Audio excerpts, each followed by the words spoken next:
राधे राधे, जय श्री कृष्ण। दोस्तों, अपना ज्ञान और बढ़ाने के लिए चैनल को सब्सक्राइब जरूर करें, क्योंकि भगवान श्री कृष्ण स्वयं गीता में कहते हैं कि ज्ञानी व्यक्ति को कभी हराया नहीं जा सकता।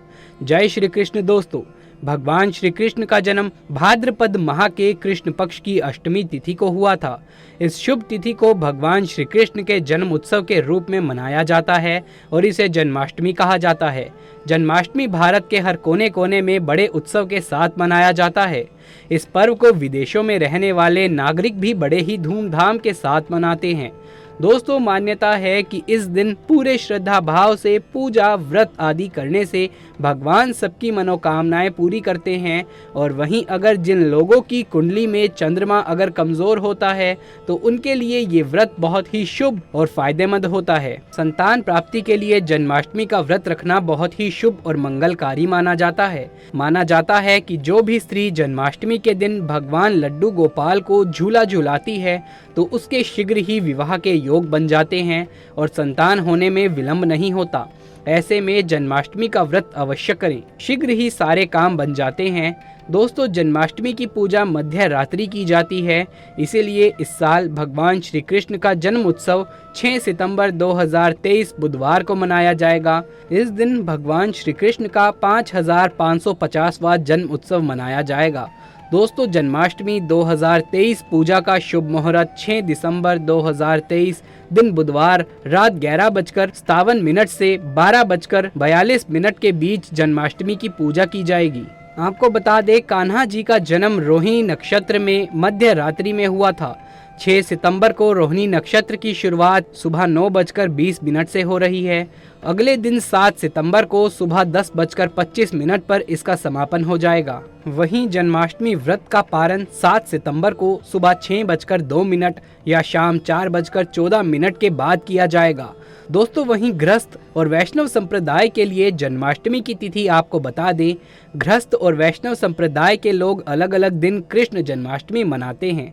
ऐसे में 6 सितंबर 2023 को गृहस्थ जीवन वाले लोग और 7 सितंबर 2023 को वैष्णव संप्रदाय के लोग कान्हा का जन्म उत्सव मना सकते हैं। दोस्तों, वीडियो शुरू करने से पहले अभी तक आपने हमारे चैनल को सब्सक्राइब नहीं किया है तो इस चैनल को सब्सक्राइब करके बेल आइकन जरूर से दबाइएगा। सच्चे दिल से कमेंट बॉक्स में लिखें जय श्री कृष्ण। दोस्तों, जन्माष्टमी व्रत से पहली रात को हल्का भोजन करना चाहिए और अगले दिन पूर्ण रूप से ब्रह्मचर्य का पालन करना चाहिए। उपवास के दिन ब्रह्म मुहूर्त में उठकर स्नान आदि से स्वच्छ होकर साफ वस्त्र पहनने चाहिए। उसके पश्चात भगवान श्री कृष्ण का ध्यान करते हुए व्रत का संकल्प लेना चाहिए।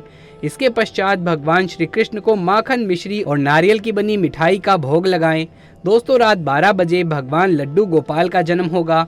इसके बाद उनका पंचामृत से अभिषेक करें, उनको नए वस्त्र पहनाएं और उनका अच्छे से श्रृंगार करें। भगवान का चंदन से तिलक करें और उनके भोग में तुलसी का पत्ता अवश्य मिलाएं।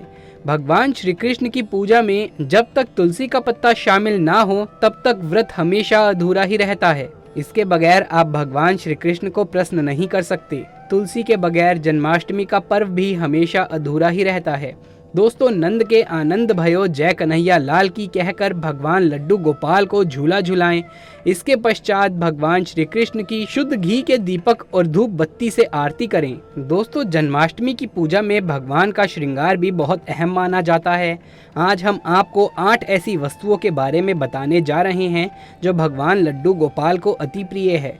अगर आप भी भगवान कृष्ण की असीम कृपा प्राप्त करना चाहते हैं तथा माता लक्ष्मी की कृपा प्राप्त करना चाहते हैं, अपनी मनोकामना को पूर्ण कराना चाहते हैं तो जन्माष्टमी आने से पहले ही इन वस्तुओं को अपने घर पर अवश्य लेकर आएं। अगर आप इन सभी वस्तुओं को घर में नहीं ला सकते हैं तो कम से कम आप इनमें से कोई भी एक वस्तु घर में अवश्य लेकर आएं और भगवान श्री कृष्ण को ये वस्तु अवश्य अर्पित करें। दोस्तों, नंबर 1, भगवान लड्डू गोपाल की अति प्रिय वस्तु है मोर पंख। कहा जाता है कि राधा रानी के महल में बहुत मोर हुआ करते थे। जब वो भगवान श्री कृष्ण की बांसुरी की धुन पर नृत्य करती तो उनके साथ वो मोर भी नाचा करते। एक दिन किसी मोर का पंख जमीन पर गिर गया, जिसे तुरंत उठाकर भगवान श्री कृष्ण ने अपने मस्तक पर सजा लिया। भगवान कृष्ण के मस्तक पर सजा मोर पंख राधा रानी के प्रेम की निशानी मानी जाती है। इसीलिए भगवान लड्डू गोपाल के जन्म उत्सव की पूजा में मोर पंखों से उनको हवा किए जाने का चलन है। इसीलिए जन्माष्टमी पर मोर पंख अवश्य घर में लाना चाहिए। दोस्तों, एक अन्य कथा के अनुसार देवी राधा हर दिन मोर कुटी मंदिर के पास मोरों को दाना देने जाती थी। एक बार जब देवी राधा वहां पहुंची तो वहां पर एक भी मोर नहीं था। राधा रानी उदास हो गई। कान्हा ने देवी राधा को प्रसन्न करने के लिए स्वयं मोर रूप धारण कर लिया और वहां पहुंच गए। राधा रानी कान्हा का ये रूप देखकर बहुत प्रसन्न हुई। दोस्तों, मोरकुटी मंदिर में मोर रूप में आज भी राधा कृष्ण की पूजा होती है। इसीलिए भगवान श्री कृष्ण को प्रसन्न करने के लिए जन्माष्टमी के पूजन में मोर पंख अवश्य ही शामिल करना चाहिए। हिंदू मान्यताओं के अनुसार घर में मोर पंख का प्रयोग करने से अमंगल टल जाता है। विशेष रूप से कहा जाता है कि मोर पंख से बुरी आत्माएं पास नहीं आती। मोर पंख को भगवान लड्डू गोपाल ने अपने मुकुट पर स्थान दिया तथा सम्मान दिया। वास्तु के अनुसार मोर पंख घर से अनेक प्रकार के वास्तु दोष को दूर करता है और मोर पंख सकारात्मक ऊर्जा को अपनी ओर खींचता है। मोर पंख मोर की बाजू से अलग होने के बाद भी जीवित रहता है, तभी तो इसका सकारात्मक असर अपना काम तेजी से करता है। दोस्तों, दूसरी चीज है बांसुरी। भगवान राम की पहचान धनुष है तो भगवान लड्डू गोपाल की बांसुरी। भगवान लड्डू गोपाल की मधुर बांसुरी की धुन सुनकर गोपियां उनकी ओर खींची चली आती थी।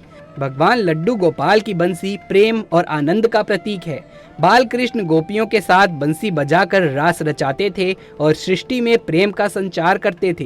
दोस्तों, जन्माष्टमी के दिन भगवान श्री कृष्ण के श्रृंगार की सामग्री में बांसुरी को शामिल करने से गृहस्थी में प्रेम और आनंद आता है। भगवान श्री कृष्ण को बांसुरी अर्पित करने के साथ ही आप अपने घर में बांसुरी को अवश्य ही लगाएं।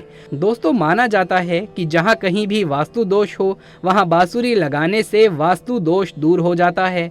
लेकिन ध्यान देना जरूरी है कि बांसुरी कभी भी सीधी नहीं लगानी चाहिए, बल्कि इसे हमेशा ही तिरछा लगाने से लाभ मिलता है। साथ ही बांसुरी का मुख हमेशा नीचे रखना चाहिए। इसके अलावा अगर दाम्पत्य जीवन में तनाव या फिर कलहपूर्ण वातावरण रहता है तो सिरहाने में बांसुरी रखकर सोने से बहुत अधिक लाभ मिलता है। दोस्तों, तीसरी चीज है मोर मुकुट। ज्योतिष गणना के अनुसार माना जाता है कि भगवान श्री कृष्ण की कुंडली में काल सर्प योग था, इसीलिए वो सदैव अपने मुकुट पर मोर का पंख धारण करते थे। मोर और सर्पों में भीषण शत्रुता होती है, इसीलिए मस्तक पर मोर मुकुट धारण करने से काल सर्प दोष का योग कम हो जाता था। भगवान की पूजा में उन्हें मोर मुकुट पहनाने से काल सर्प दोष का प्रभाव दूर हो जाता है। दोस्तों, चौथी चीज है माखन मिश्री। नंद के लाल गोपाल को माखन अति प्रिय है। कहते हैं जिस रात लड्डू गोपाल का जन्म हुआ था उस रात नंद गांव की गोपियों ने सपने में देखा था कि लड्डू गोपाल माखन मांग रहे हैं। नंदलाल को माखन इतना प्रिय था कि वो बचपन में गोपियों की मटकियों से माखन चुराकर तथा मटकियां तोड़कर खा लिया करते थे, जिसकी वजह से इनका एक नाम माखन चोर भी है। दोस्तों, भगवान के भोग में माखन मिश्री को अवश्य ही शामिल करना चाहिए।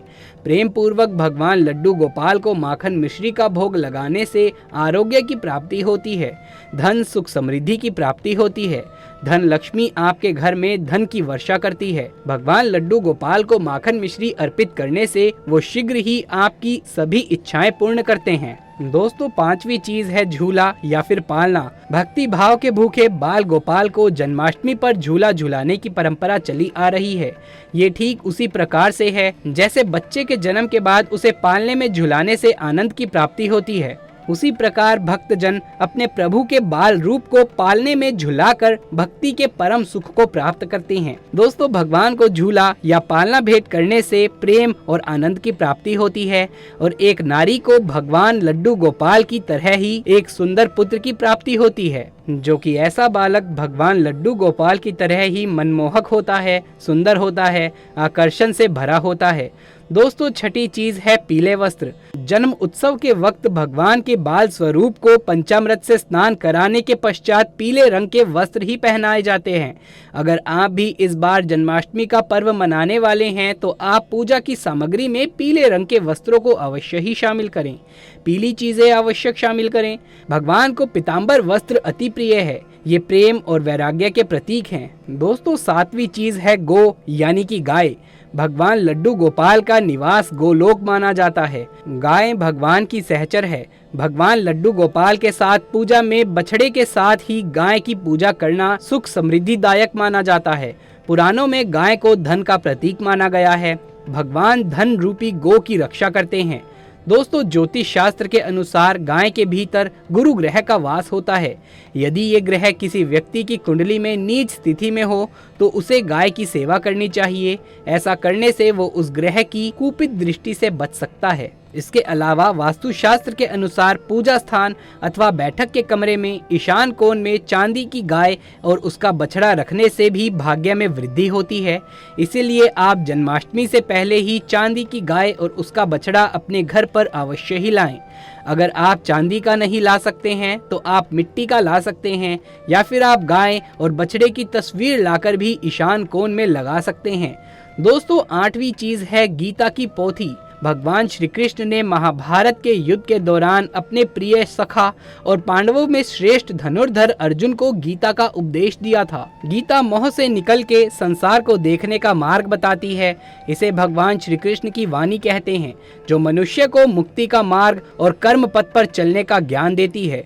दोस्तों, इसीलिए भगवान की पूजा में गीता की पोथी जरूर रखनी चाहिए और रात में जागरण करते हुए गीता का पाठ हर हाल में अवश्य करना चाहिए। जन्माष्टमी के शुभ अवसर पर भगवान लड्डू गोपाल की असीम कृपा प्राप्त करने के लिए आप जन्माष्टमी से पूर्व ही इन चीज़ों को अपने घर पर अवश्य ही लेकर आएं और इन्हें भगवान की पूजा में शामिल करें। ऐसा करने से आपको भगवान लड्डू गोपाल की असीम कृपा प्राप्त होगी, धन लक्ष्मी की कृपा प्राप्त होगी। सभी देवी देवता दोनों हाथों से आपके जीवन में धन की वर्षा करेंगे। दोस्तों, अगर आप वाकई में भगवान श्री कृष्ण को प्यार करते हैं तो सच्चे दिल से कमेंट बॉक्स में लिखें जय श्री कृष्ण। जन्माष्टमी की हार्दिक शुभकामनाएं। यदि ये वीडियो पसंद आया हो तो इसे एक लाइक कर दें। आगे भी ऐसे वीडियोस लगातार देखते रहने के लिए चैनल को सब्सक्राइब करके पास वाले बेल आइकन को दबा लीजिए। जल्द मुलाकात होगी आपसे किसी अगली वीडियो में। तब तक के लिए आप सभी का धन्यवाद।